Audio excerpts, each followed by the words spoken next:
강지원 변호사가 함께하는 퇴근길의 유쾌한 한판 승부. 강지원의 뉴스 정면 승부.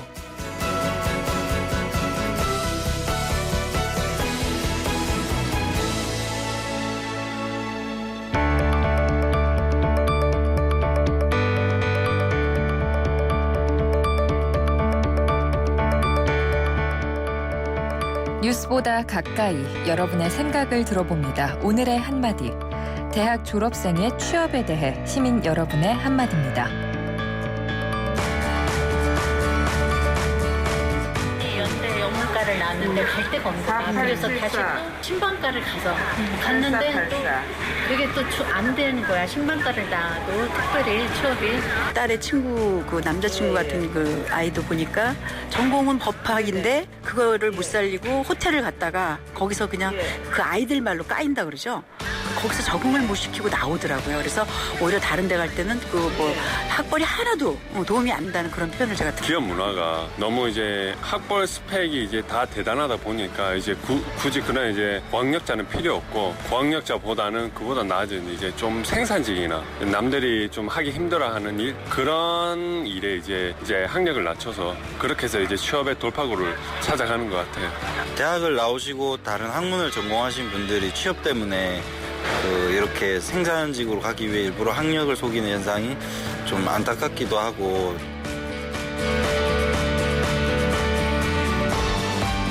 네, 강전의 뉴스 정면 승부 3부. 매일 3부에서는 우리 사회에 일어나는 많은 문제들에 대해서 시민 여러분들의 목소리를 듣고 있죠. 오늘은 대졸자 취업에 대한 시민 여러분들의 의견 들어보았습니다. 그렇죠. 최근 발표된 보고서에 따르면 4년제 대학교 졸업생 중 5명 중 1명이 고졸자보다 임금이 낮다고 합니다. 잠시 후 3부에서 인터뷰를 통해서 이 내용 자세히 알아보도록 하겠습니다. 그리고 오늘 이런 질문을 드렸었죠. 늘어가는 황혼 이혼 이유가 무엇일까요? 하는 것이었는데요. 2373번님께서는 이렇게 문자를 보내주셨네요. 젊었을 때는 힘들어도 애들 때문에 참고 살았지만 출가시키고 나서는 참으면서 더 이상 살 필요가 없다고 생각합니다. 그리고요. 7887번님께서는요. 한편으로는 자식들도 거의 엄마 편이라 혼자가 된 할아버지들이 안 돼 보이기도 합니다. 라고도 적어주셨습니다. 우물정 0945 짧은 문자 50원 긴 문자 100원의 유료 문자죠. YTN 라디오 어플리케이션 예스 게시판에 글을 남기셔도 되고요. 추첨을 통해서 정통시사 주간지 주간경향 그리고 아시아 지역 전문 월간지죠. 매거진 N 구독권 보내드리겠습니다. 강전의 뉴스 정면 승부 3부 들어갑니다.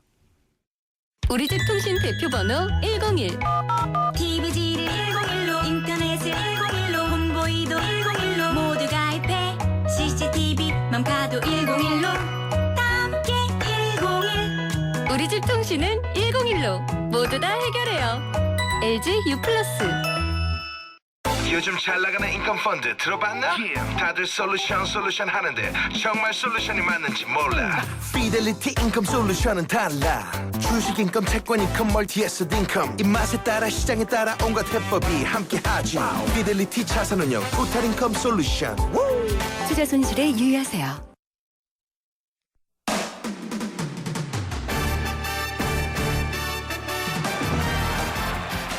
네, 스포츠 소식부터 알아보고 가겠습니다. 중앙일보의 박린 기자 연결합니다. 안녕하세요. 네, 안녕하세요. 네, 프로야구 준 플레이오프 2차전 그 LG와 NC의 경기가 이틀 동안이나 비 때문에 취소되지 않았습니까? 아, 네, 맞습니다. 근데 지금 6시 반부터 경기는 진행이 되나요? 아, 네, 그 이틀 연속 우천 수년됐던 준 플레이오프 2차전이 예. 오늘 6시 30분부터 마산 경기장에서 예정대로 열리고 있는데요. 네네. 현재 다행히 비는 내리지 않고 있습니다. 네. 그 경기가 이틀씩 밀리면서 NC는 에릭, LG는 우규민으로 선발 투수를 교체했고요. 네. 그 LG는 1차전과 동일한 라인업으로 나섰고 그 NC는 1차전에 그 이종욱, 테임스, 나성범이었던 클린업 트리오를 그 나성범, 테임스, 이호준으로 재구성했습니다. 1차전에는 LG가 13대4 대승을 거뒀는데요. 네. 그 오늘 2차전에서는 LG가 그 1회 정성훈 선수의 선두타자 솔로 홈런으로 그 2회 초까지 1대0으로 앞서 있습니다. 1대0. 3차전은 24일에 그 LG의 홈구장이 잠실로 옮겨져서 치러집니다. 네, 알겠습니다. 자, 오늘 열린 미국 프로야구 월드시리즈 1차전 캔자스시티하고 샌프란시스코죠. 네, 맞습니다. 결과가 어떻게 나왔습니까? 네. 캔자스시티가 메이저리그 월드시리즈 1차전에서 샌프란시스코에 1대7로 졌습니다. 네. 7이닝 3안타 1실점 호투를 펼친 샌프란시스코 선발 투수 범가너에게 꽁꽁 묶였는데요. 네. 29년 만에 그 월드시리즈에 진출해서 그 기적의 팀이라 불렸던 캔자스시티는 그 포스트 시즌 연승 행진을 8경기에서 멈췄습니다. 그 캔자스시티 열혈 팬이자 승리의 요정이라 불리는 그 한국인 이성우 씨가 네. 그 현지로 날아가서 응원전에 동참했는데요. 그 이성우 씨는 앞서서 만년하위 캔자스시티를 응원하는 그 보기 드문 한국인으로 해외에서 그 SNS에서 유명 인사가 됐고요. 그 인연으로 지난 8월에 캔자스시티를 방문하는 동안 그 팀이 8연승을 달려서 승리의 아이콘이라 불렸는데 그 이번에 휴가까지 내고 미국 땅을 밟았는데 그 아쉽게도 그 1차전에는 응원이 통하지 않았습니다. 이번에는 안 통했네요. 네. 네. 손흥민 선수가 독일 프로축구 레버쿠젠에서 뛰고 있지 않습니까? 네, 맞습니다. 그런데 유럽 챔피언스리그 2경기 연속골에 도전을 합니다. 내일 새벽인가요? 네, 맞습니다. 그 손흥민 선수가 내일 새벽 3시 45분에 예. 러시아 제니트와의 유럽 챔피언스리그 조별리그 시조 3차전에서 그 2경기 연속골에 도전합니다. 그 손흥민 선수는 지난 2일에 그 포르투갈 벤피카전에서 그 챔피언스리그 데뷔골을 터뜨렸고요. 지난 18일 슈투트가르트와의 분데스리가에서 그 2골을 터뜨리는 등 최근 골 감각이 그 절정에 올라 있습니다. 그 현재 1승 1패로 시조 3위 레버쿠젠은 그 제니트를 꺾고 16강의 마지노선인 2위 도약을 노리고 있는데요. 네. 제니트는 브라질 대표팀 공격수 헐크와 벨기에 대표팀 피텔 등이 소속된 그 만만치 않은 팀인데 손흥민 선수가 제니트를 상대로 또다시 득점포를 가동할지 주목되고 있습니다. 네. 남자 프로 배구 소식도 한 가지 알려주시죠. 아주 새로운 괴물 외국인 선수가 등장했는데 누구 이야기입니까? 네. 그 바로 OK저축은행의 그 새 외국인 선수 로버트 랜디 시몬 선수인데요. 네. 시몬은 어제 7년 연속 우승팀 삼성화재를 상대로 데뷔전을 치렀는데 무려 43점을 폭발시키면서 그 3대1 승리를 이끌었습니다. 네. 그 키미가 2m 6cm 장신이고요. 쿠바 국가대표 출신이고 2010년에 그 세계선수권 베스트 블로커에 선정되기도 했습니다. 그 세계 최고 센터답게 그 삼성화재전에서 차원이 다른 속공을 선보였고요. 네. 그 오른쪽으로 자리를 옮겨서도 위력적인 스파이크를 뿜어냈는데 블로킹 3개, 서브에이스 6개 등으로 그 트리플 크라운까지 작성했습니다. 그 최근 2년 연속 MVP에 빛나는 삼성화재 레오를 완전히 압도했는데요. 네. 같은 쿠바 출신 레오는 26점에 그쳤습니다. 국내 배구 팬들은 그 시몬의 이름에 그 괴물이라는 뜻의 몬스터를 합쳐서 네. 그 시몬스터라는 별명을 붙여줬습니다. 인기 아주 충천하겠는데요. 예. 네. 기대해 보죠. 네, 수고하셨습니다. 감사합니다. 네, 감사합니다. 지금까지 중앙일보의 박린 기자였습니다. 지금 시각은 7시 17분, 네, 곧 18분, 이제 막 18분 됐습니다. 이 시각 교통 상황 알아보죠. 김미란 캐스터입니다. 네, 뉴스 정면 승부 교통정보입니다. 서부간선도로 교통량이 많습니다. 목동구에서 신정교까지 많이 밀려 지나고 있는데요. 양 방면이 정체합니다. 도심 천호대로는 천호대교 방면 군자역 조금 못 간 점 2차로에서 승용차 간의 추돌 사고가 있었습니다. 처리가 아직 안 되고 있어 뒤로 시속 20-30km 미만이니까 이동하실 때 감안하셔야겠습니다. 남부순환로 대치역에서 상려울역까지는 밀려 지나고 있고 반대편도 아직은 서행으로 이동하고 있습니다. 계속해서 한남대로 강남 쪽 교통량이 꾸준하게 많은 모습인데요. 남산 1호터널 이전부터 한남동 오거리까지 밀려 지나고 있고 2, 3호 터널도 모두 강남 쪽으로 속도가 많이 내려가 있습니다. 강남대로는 교보타워 사거리부터 신사역까지 밀려 지나고 있고 반대편도 제속도를 밑돌며 이동하고 있습니다. 뉴스 정변승부 교통정보였습니다.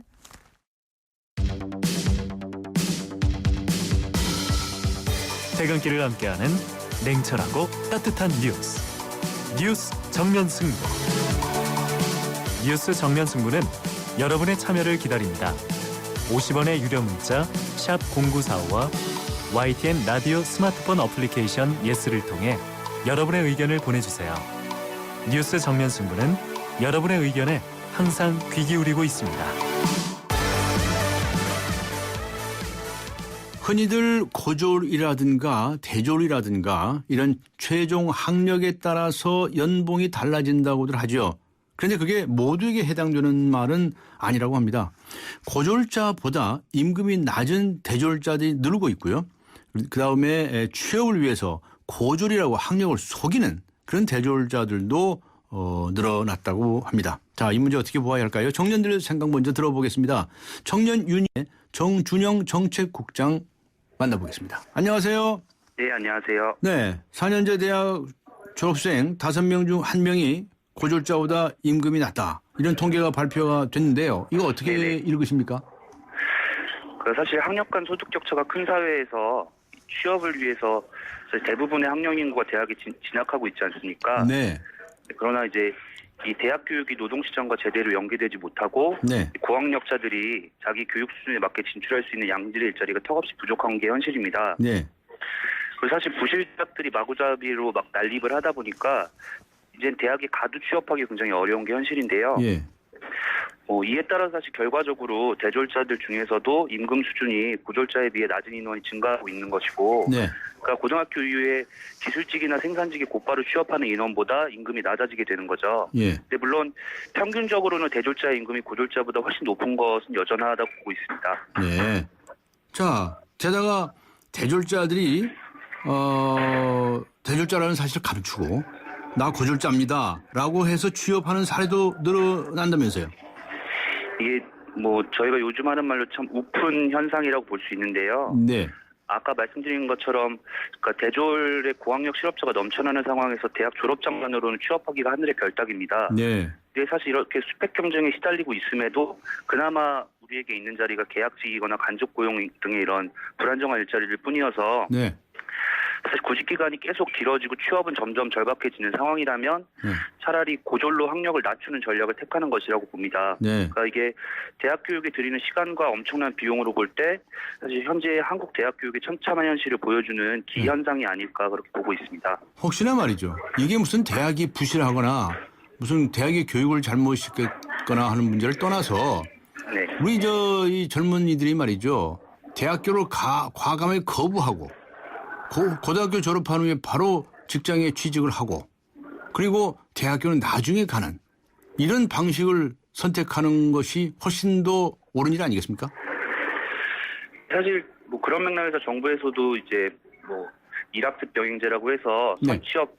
선취업 후진학 정책을 이제 펼치겠다고 하고도 있는데요. 예. 근데 현실적으로 보면 결국에는 대학에 이제 가게 되는 선택을 하는 것처럼 이제 대학을 가는 것과 가지 않는 것에 각종 임금 격차나 차별이 여전히 심각하기 때문에 네. 사실 이제 청년들의 선택 문제로 보기는 좀 어렵지 않나 이렇게 생각이 듭니다. 네. 앞으로 하여튼 고졸이든 대졸이든 하여튼 취업난이 계속 심각할 것으로 보여지는데 어떤 해법이 필요하다고 생각하시는지요? 저는 정부에서 개선을 할 필요가 잠깐만요. 잠깐만요. 네. 다시 좀 말씀해 주세요. 잠깐 상황이 상태가 좋지 않아서요. 예. 그러니까 정부에서도 지표 개선을 위해서 일자리 창출 정책을 펼치고 있지만 예. 임시적 일자리를 만드는 데 머물고 있습니다. 예, 이게 네. 해결하지 못한다고 보고요. 네. 고용에 책임을 져야 할 민간 부문에서부터 좋은 일자리를 만드는 게 핵심이다. 그래서 네. 기업들이 청년을 더 채용하도록 좀 정부가 나서 적극적으로 유도하는 한편으로 네. 이 중소기업 일자리를 좀 대폭 개선해서 청년들이 중소기업을 기피하는 현상을 네. 좀 해소해야 하지 않을까 이렇게 생각하고 네. 있습니다. 중소기업 쪽에 일자리를 많이 만들어서 네네. 대학 졸업자가 됐든 고등학교 졸업자가 됐든 많이 채용을 해달라 이런 말씀이시네요. 네네 맞습니다. 네. 우리나라의 대학교 진학률이 말이죠. 네. 70%가 넘습니다. 훨씬 넘습니다. 네네 맞습니다. 세계적으로 이렇게 이런 나라가 없습니다. 네. 이 현상을 어떻게 보시나요? 사실 어쩔 수 없다. 네 이게 학력 사회라는 거죠. 네. 그러니까 고등학교만 나와서도 안정적으로 살 수 있는 희망이 있다면 좋겠는데 그런 사회적 풍토라도 바뀔 텐데 네. 사실은 자기 자신의 교육 수준이라도 최대한 높여야 그래도 어느 정도 살아갈 수 있다라는 희망이 생기는 조건에서는 네. 이렇게 이제 대학을 어쩔 수 없이 이게 선택이 아니라 필수인 것처럼 갈 수밖에 없는 게 이제 우리 사회적 조건이 아닌가 싶습니다. 그러니까 우리 사회적 조건을 바꿔야 된다 이런 말씀이시죠? 네 맞습니다. 알겠습니다. 수고하셨습니다. 네, 지금까지 청년유니언의 정준영 정책국장이었습니다. 이어서 한국직업능력개발원의 최창균 선임연구위원 연결해서 도대체 대졸자들이 왜 취업을 위해서 스펙을 속이기까지 해야 하는 상황이 되었는지 대처는 없겠는지 알아보도록 하겠습니다. 최창균 선임연구위원 연결합니다. 안녕하세요.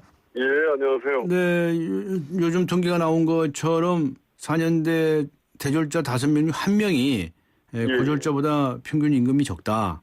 또 2년제 졸업자는 절반이 해당이 된다 이런 보고서가 나왔습니다. 어떻게 보십니까? 네네. 일단 사회자님께서 말씀하셨던 것처럼 우리나라 대학이 너무 많고요. 네. 그러니까 대학 진학률이 거의 세계 최고 수준인데 네.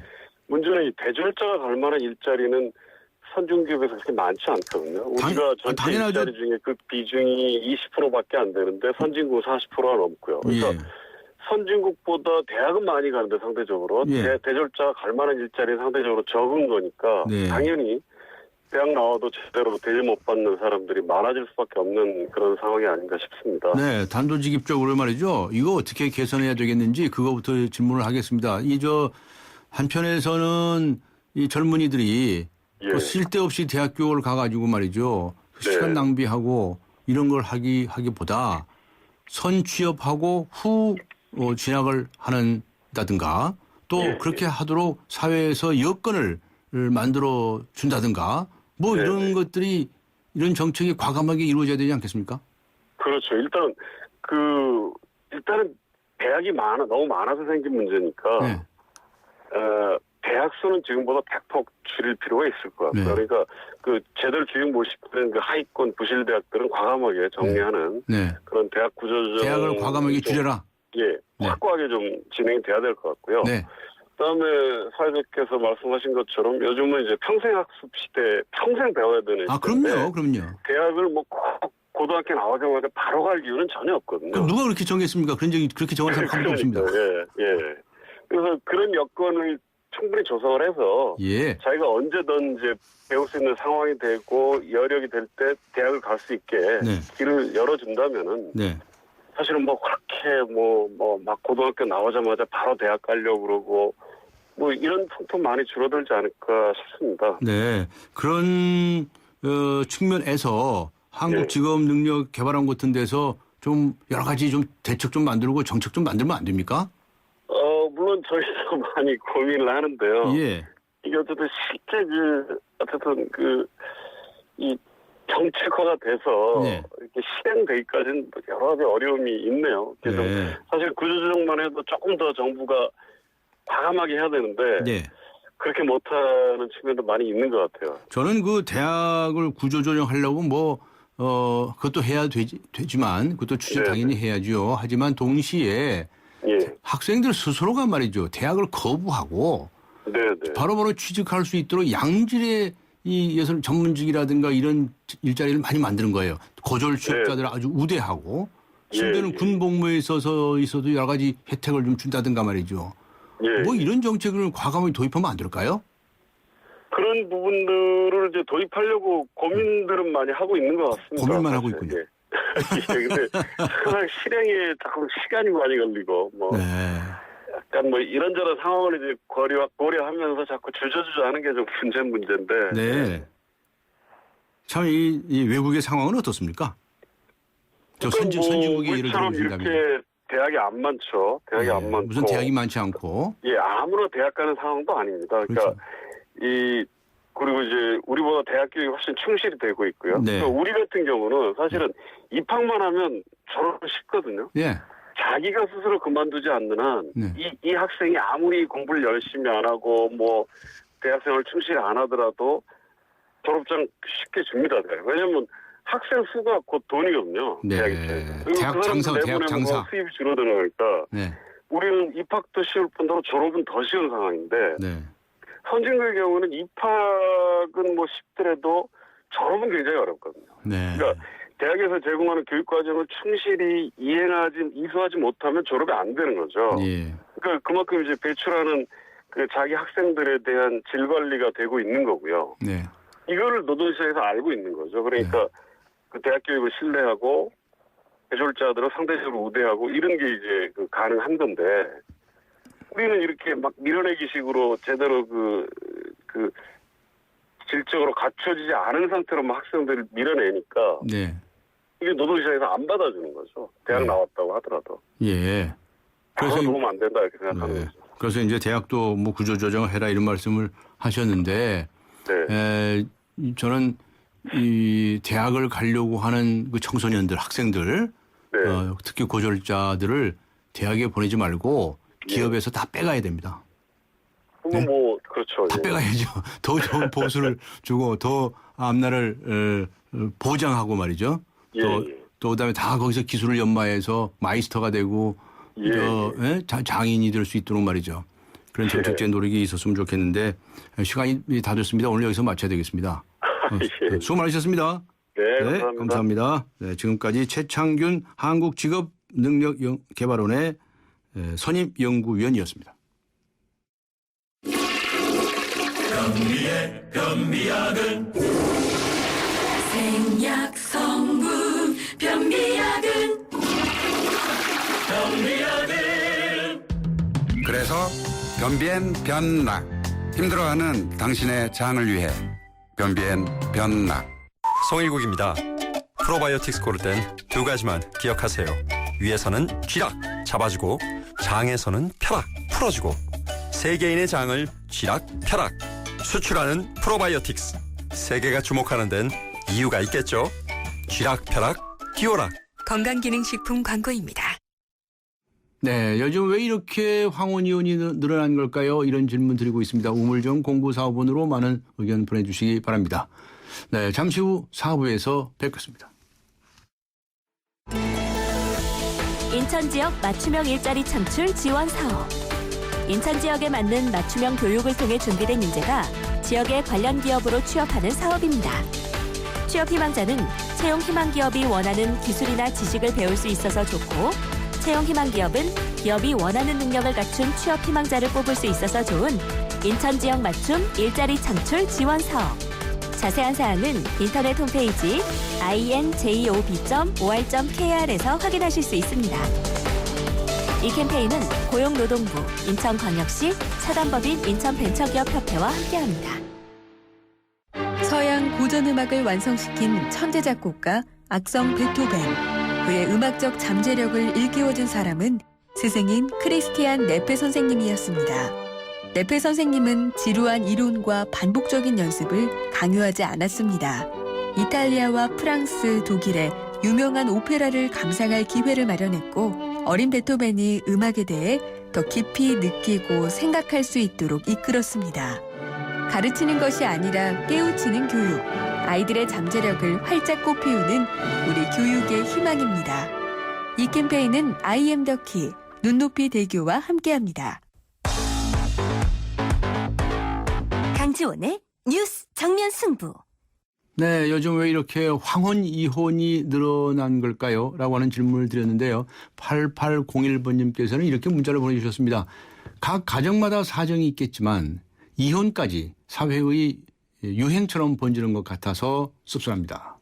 라고 적으셨고요. 6030번님께서는 요즘 평균 수명이 늘어서 부부가 수십 년을 살았어도 또 수십 년이 남았으니 늦게라도 이혼을 선택할 수 있다고 생각합니다. 두 분 다 아주 슬프게 적어주셨군요. 네, 우물정 0945번으로 많은 의견 보내주시기 바랍니다. 추첨을 통해서 정통 시사 주간지 주간경향, 그리고 아시아 지역 전문 월간지 있죠. 매거진 N 구독권 보내드리겠습니다. 강지원의 뉴스 정면 승부 4부 들어갑니다. 기대해도 좋아요. 더 멋있고, 더 부드럽고, 더 완벽해질 나를. 풀스테인리스 커브드 내솥과 처음 만나는 초고압 밥맛. 오늘을 더 맛있게. 쿠쿠 풀스테인리스 고압력 커브드. 쿠쿠. 양치를 할 때 문질문질 반짝반짝 톡톡톡 마사지해요. 이 치는 아픈 잇몸에 직접 작용합니다. 잇몸 치료와 양치를 한 번에 닦으면서 치료하는 잇몸약 이치 부채표 동화약품. 영희 이리 와. 아이 참, 집에 가야 해요. 보일러 안 껐단 말이에요. 하긴 보일러를 집에서만 켜고 끄던 때도 있었지. 국내 최초 스마트폰으로 컨트롤하는 컨덴싱 원격 제어 보일러. 컨덴싱 보일러 여기까지 왔다. 국가대표 보일러 평동나비엔.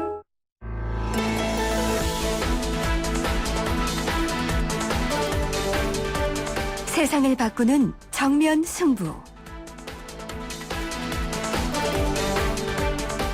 네, 세상을 바꾸는 정면 승부. 대한민국 경제는 어떻게 바꾸어 나가야 할까요?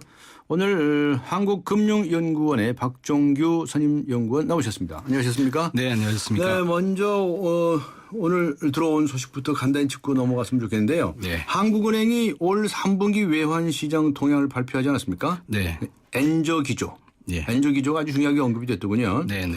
9월 말 엔화 환율이 글로벌 금융위기 이후에 최저인 960원대로 하락했고 네. 지금도 980원대다. 네. 와, 이 엔저 추이 이거 어떻게 할까요?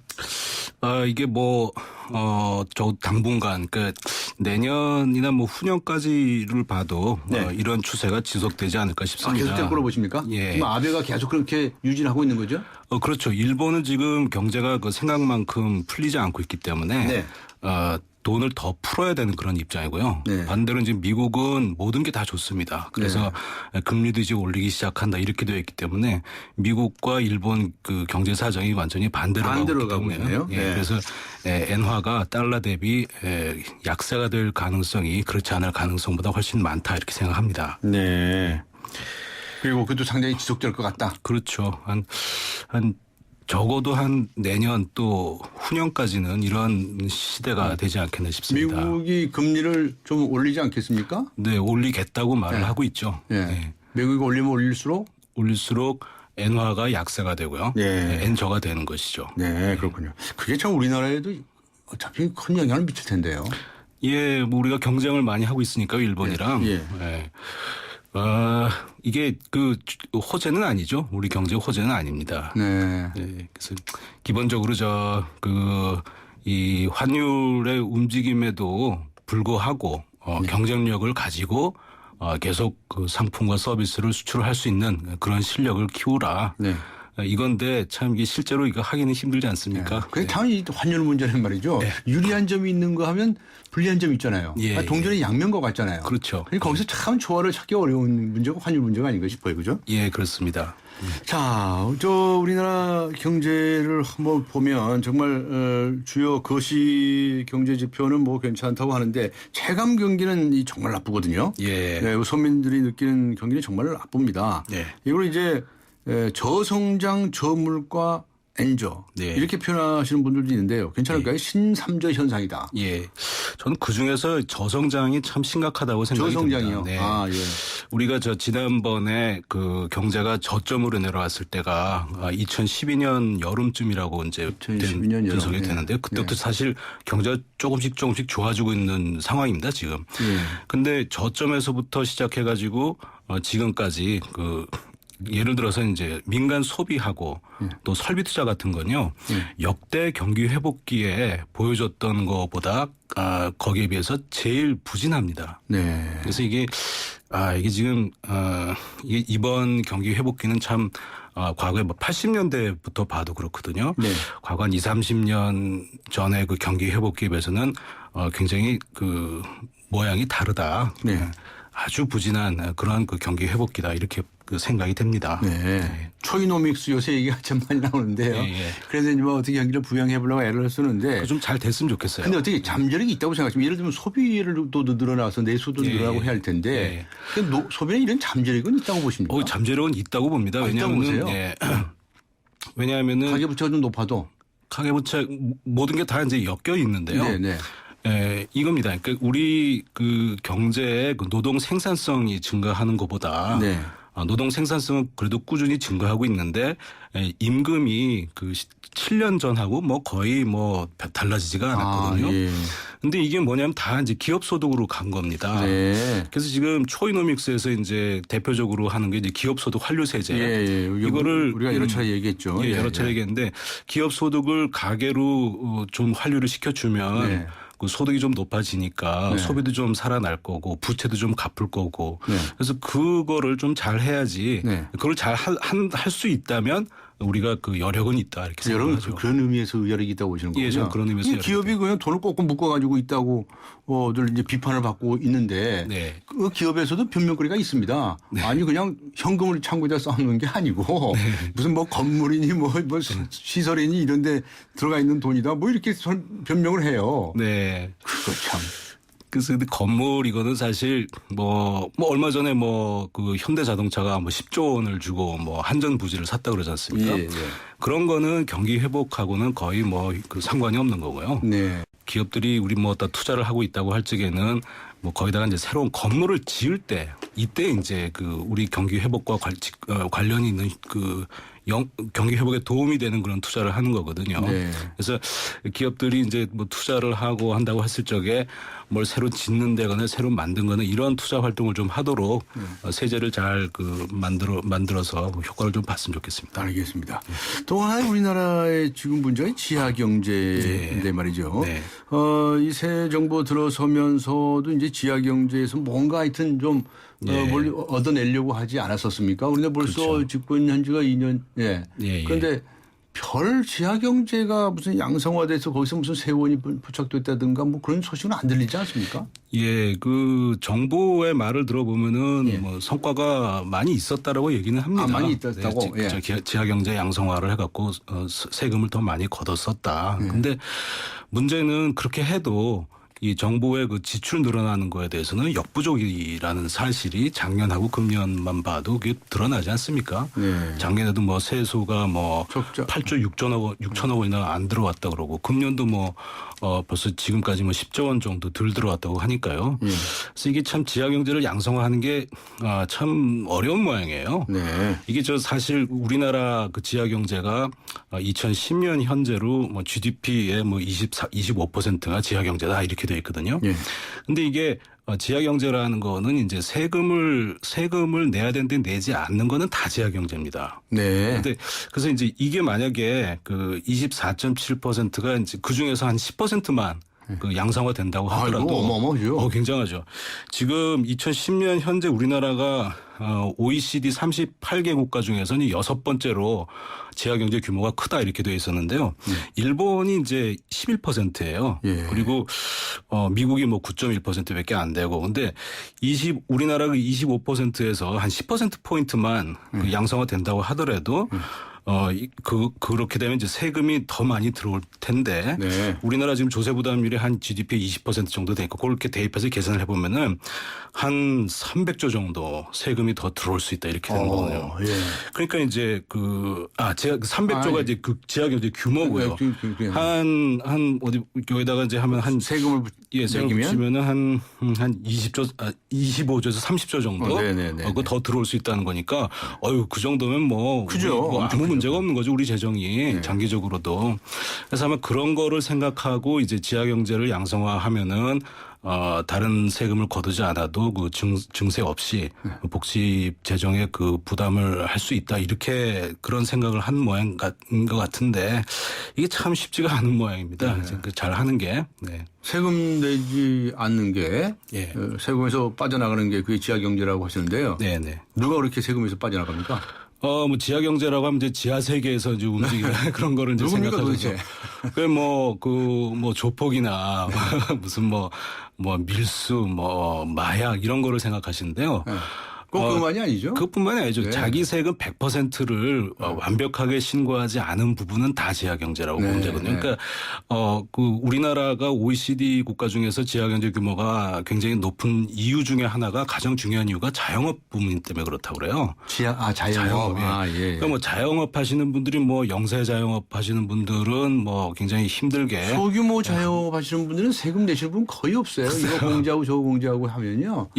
거의 안 내신 분이 많죠. 근데 신고를 신고한 다음에 이제 공제가 들어갈 텐데 신고 자체를 자기 번 거보다 현금 거래를 하게 되면 축소 신고할 수 있는 그 여유가 있지 않습니까? 근데 그 부분이 다 지하 경제입니다. 그러니까 무슨 뭐 음식점을 하신다든지 뭐 학원을 한다든지 뭐 심지어 전문직으로 뭐 변호사, 의사, 회계사 이런 사람들 현찰로 받아놓고 뭐 개중에는 뭐 그 알부자인 그 자영업자도 많이 계시지 않습니까? 근데 뭐 고급 외제차를 굴리고 뭐 해외 여행을 자주 가고 굉장히 돈을 펑펑 쓰는데 세금 땡기는 분도 안 내요. 절대로 카드를 안 쓰죠. 카드를 안 쓰고 현금으로 내고 자기가 뭐 그 한 달에 소득이 50만 원이라고 신고했다고 그 철없이 이렇게 자랑 삼아 얘기하고 다니고 이제 그런 사람들이 덜어 있거든요. 그게 다 지하 경제입니다. 참 이 분식 회계. 이거 실태로 어느 정도로 생각하세요? 그게 많이 글쎄요. 있다고 느끼세요? 아니면 뭐 감으로밖에 말씀 못 하실 텐데요. 네네. 네, 그러면 다 조사를 해봐야 되겠지만. 이게 아무래도 그 현찰 거래하게 되면은 이게 그 100% 세금을 내지 않고 조금 축소 신고를 하려는 그런 강한 유혹이 있지 않겠습니까? 네, 네. 그래서 아예 그냥 카드로 그냥 모든 거를 다 전자 결제를 해버리면은 자기도 속편한데 현금을 받다 보니까 이게 그런 유혹에 이제 당면하게 되고요. 아마 대부분의 그 사람들이 그런 거를 느끼게 되지 않겠나 싶습니다. 그럼 5만 원짜리 얘기 좀 해주세요. 네. 5만 원짜리가 이제 5만 원짜리가 이제 그런 거 하기 좋죠. 예. 그런 거 하기 좋고 왜냐하면은 5만 공부하기 원권을 자꾸 편하고. 저 조평공사에서 꺼내놓으면요. 네. 숨어갖고 안 돌아온대요. 글쎄요. 이게 그 옛날에 왜 그 정치자금 문제가 한참 벌어졌을 적에 뭐 사과 상자에 가득 담으면은 10,000원짜리로 2억 원 들어간다. 이런 그 실험을 한 그게 기억이 나는데요. 그걸 5만 원짜리로 바꾸면은 10억 원이 들어가는 거죠. 네. 그래서 그런 모든 거를 이제 그 운반하기도 좋고 이제 보관하기도 좋고 하니까 이게 또 그런 고액권을 발행을 하게 되면은 이제 그 지하 경제에 들어갈 가능성이 이제 많아지는 거거든요. 그 대표적으로 이제 보면은 2013년 초 들어서 이제 박근혜 대통령이 취임하시면서 지하 경제를 양성화하겠다 이런 거를 이제 주요 정책 중에 하나로 이제 발표를 하셨는데 그리고 또 더불어서 뭐 금융소득 종합과세 이거를 기준을 낮춘다 이런 얘기가 막 나오니까 이 돈 가신 분들이 당황하신 것 같아요. 근데 그 틈을 이제 그 발빠르게 백화점들이 이제 그 틈을 이용해 가지고 가정용 금고를 판 거예요. 그래서 저도 그때 우연히 이제 백화점에 가보면은 엘리베이터 옆에 그런 걸 이렇게 전시를 해놨더라고요. 금고가 쫙 쌓여 있어요? 네, 근데 전 금고인지 몰랐어요. 이게 생긴 게 금고하면 왜 철제로 만든 육중하고 뭐 가운데 다이알이 탁 박혀 있고 이런 걸 생각하는데요. 이쁘게 생겼더라고요. 이것은 냉장고인지 뭔지 모르게 꽃무늬 그림도 있고 그래서. 그게 그 지하경제 양성화 한다고 하니까 날개도치 팔렸다는 거 아닙니까? 이게 현금 다발로 만들어서 고액권으로 해서 거기다 집어넣고 쓰는 집어넣으려고. 예. 그러니까 그거를 보고 참 사람들 머리 잘 돌아간다. 역시 정책이 있으면 대책이 있다라고 하더니 이게 참 전형적인 그런 케이스가 아닌가 이렇게 제가 탐복을 한 적이 있었는데요. 이제 그 고액권이 많이 돌아다니게 되면 이제 그런 쪽에 이제 가게 되고 또 그러다 보니까 이제 잘 회수가 안 되는 건데 이게 그 한국은행이 회수한다는 거는 금융기관을 통해서 뵙기 회수를 할 수가 없는 거 아니겠습니까? 그렇겠죠. 근데 그 말은 회수가 안 된다는 말은 은행에다 넣지 않고 또 무슨 뭐 은행이 아니더라도 다른 금융기관에 넣지 않고 집에 갖고 있다는 얘기죠. 가지고 있다는 얘기죠. 근데 말이죠. 이게 그래서 이게 100% 이게 현금 회수 5만 원권 회수율이 줄어드는 거가 다 탈세 혐의가 있다 이렇게 보기도 좀 어려운 게 좀 한 가지가 있습니다. 뭐냐면은 뭐 탈세를 하겠다는 그런 뚜렷한 그런 거 없이도 금리가 낮아지는데 이거 뭐 은행에 넣어놔도 마찬가지니까. 네, 그러니까 은행에 현금 보따리를 쥐고 있겠다. 예, 은행에 넣으려면 또 가야 되지 않습니까? 여기까지. 그러니까 이거 뭐 옛날같이 금리가 높으면 모르겠는데 지금 뭐 2%잖아요. 기준금리가.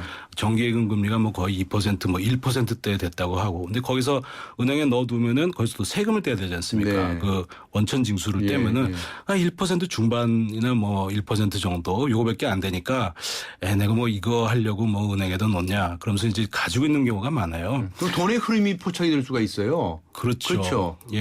그래서 예를 들면 좀 부정하게 돌아다니는 돈인데 이게 들통이 나거나 그런 우려를 할 수 있죠. 그런 경우가 있죠. 그런 경우가 있고 5만 원권이 생기면은 그런 거를 이제 더 쉽게 할 수 있으니까 지하경제 양성화에는 걸림돌이 된다 이렇게 생각할 수가 있습니다. 해외에서는 아주 큰 그 화표도 있다면서요? 예, 뭐 200유로짜리가 있다 그러고 뭐 만엔이니까 우리나라 돈으로 한 10만 원 정도 되는 거고요. 미국도 100불짜리가 있으니까 우리나라 돈으로 한 10만 원 정도 되는데 저는 뭐 다른 데서는 안 살아보고 미국에서 좀 살아봤는데요. 미국에서는 100불짜리 잘 안 씁니다. 식당, 그렇죠. 100불짜리는 한국 사람들이 들고 다니는 거지. 식당 가가지고 이제 100불짜리를 내면은 몇 년 전만 하더라도 깜짝 놀라요. 놀래죠. 그리고 이상한 눈으로 본다는 느낌을 받거든요. 어떤 사람은 뭐, 이거 나 처음 봤다. 100불짜리 이런 사람도 있고. 미국 사람들이. 그래서 있긴 있으나 잘 쓰지를 않는 것 같습니다. 거기서는. 그러니까 우리하고 좀 많이 다르네요. 네, 많이 다릅니다. 그런데 한 가지 이 정부의 지금 저금리 기조가 있지 않습니까? 최근에 또 기준금리 또 내리지 않았습니까? 이런 저금리 기조가 지하 경제 양성화에는 어떤 영향을 미칠까요? 근데 그 회수율이란 거요. 이거를 금리 추이랑 보면은 거의 비슷하게 갑니다. 그러니까 아까 말씀드린 것처럼 2011, 12년에는 회수율이 높았어요. 그러니까 다시 한 60%까지 됐다고 합니다. 5만 원권이. 5만 원권이. 뭔가 하면은 그 은행에 넣었다는 거거든요, 사람들이. 근데 이게 그 2012년부터 이제 금리가 계속 떨어져가지고 3.25% 지금 2%까지 계속 떨어지고 떨어져가지고. 그러니까 지하 경제 양성화 한다고 그러고. 그러니까 이게 회수율이 뚝 떨어지는 거예요. 그래서 이게 화폐 수요가 그 경제학에서 배울 적에 금리에 반비례하다 이렇게 돼 있거든요.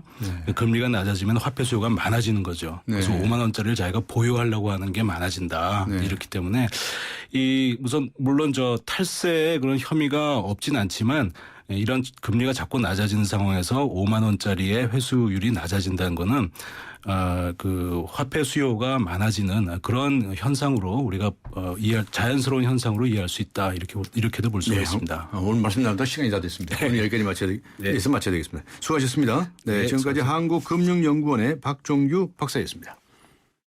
안녕하세요. 금난세입니다. 자녀 성장에 있어 환경보다 중요한 게 있을까요? 서울대를 품은 신도시에서 아이들의 꿈을 키워주세요. 유학가자 10월 시흥대곳 한라비발디 캠퍼스 서울대 시흥 캠퍼스 조성 예정. 문의 1688-2600 한라. 움직인다. 오늘의 상상을 한 걸음 앞선 도전으로. 내일 더 필요한 일에 변함없는 신념으로. 그렇게 오늘을 움직이고 내일을 키운다. 에너지를 움직이다. 내일을 키우는 에너지. 한화. 오빠 믿지? 오빠가 지켜줄게. 윤호 오빠 어떡해? 쉐보레 슈퍼세이프티 프로젝트 시즌2. 쉐보레 차량 구매 후 응모 시 추첨으로 스마트 초록 버튼을, 스파크 말리부 캐티바 구매 시 최대 3년 무이자 할부 및 다양한 혜택을. 10월 한 달간 홈페이지 참조. Chevrolet, find new roads. 한국 타이어가 전하는 겨울 소식. 겨울이 오기 전에 사람은 김장 준비, 동물은 겨울잠 잘 준비하는데 그럼 자동차는? 겨울용 타이어 미리 준비해야죠. 한국 타이어 홈페이지에서 예약하시면 선물을 드립니다. 11월 15일까지 드라이빙 이모션 한국 타이어.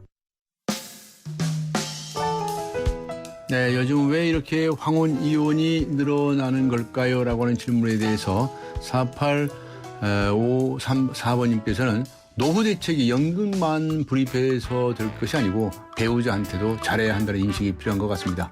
많은 분들 중에서 휴대전화 끝자리 1347번님께 주간 경향, 2373번님께 매거진 N 구독권 보내드리겠습니다. 지금까지 프로듀서 신아람, 기술감독 장시아, 안홍진, 작가 임현, 김민경, 진행의 강지훈이었습니다. 10월 22일 수요일 강지훈의 뉴스 정면 승부 오늘 순서 여기서 모두 마치겠습니다. 여러분 감사합니다.